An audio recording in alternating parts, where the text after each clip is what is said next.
आप सुन रहे हैं जीतराज प्रेमी के होली के गीत।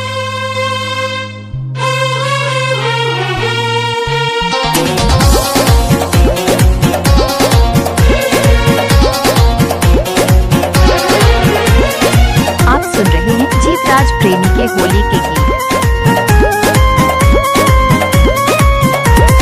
फागुन में करा के गवना हो, सुनो कैले ओढ़ाना बिछावना हो। डीजे अजीत ए हो फागुन में करा के गवना हो, सुनो कैले ओढ़ाना बिछावना हो। डीजे अजीत कि मजा कैसे मिली हो। डीजे अजीत ए भौजी होलिया में भतार गईले दिली हो।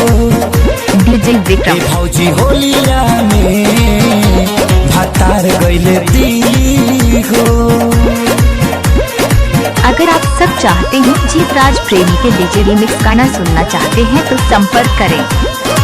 डीजे रिमिक्स करवाने के लिए संपर्क करें जीतराज प्रेमी से। आप सुन रहे हैं जीतराज प्रेमी के होली के गीत।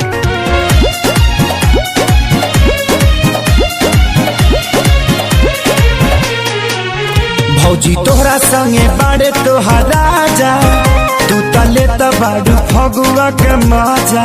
डीजे हम खुद तो बाबू जिया पसहतनी साजा, रोज तकिया दबा के बाजा। भौजी तोहरा संगे बाड़े तोहर राजा, तू तले बाड़ू फगुआ के मजा। अरे रहत रजाई रोज पाला हो, पिया के दर्द न बुझाला हो। उड़ावे सब खिली हो। ए भौजी होलिया में भतार गईले दिली हो। ए भौजी होलिया में भतार गईले दिली हो। इलाका किसी का भी होगा धमाका तो विक्रम राज और राहुल साउंड का होगा। लक्ष्मी चौक दुबिकामा डीजे विक्रम। शादी के लिए डीजे बनवाना हो तो संपर्क करें विक्रम साउंड मलटोली से। मोबाइल नंबर है अरे लाल खेसारी संदेहाती, अपना में हरी के बांधी ले गाती। सोनू आशीष उनकर साथी, रोज करे में हर से चुमा चाटी। प्यारे लाल खेसारी संदेहाती, अपना में हरी के बांधी ले गाती। आजाद बेदर्दी हो, अपने चलावे खाली मर्जी हो।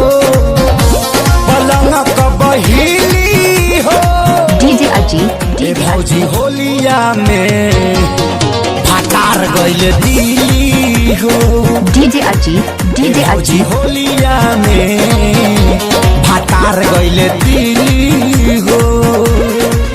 लक्ष्मी चौक दुबिकामा डीजे विक्रम।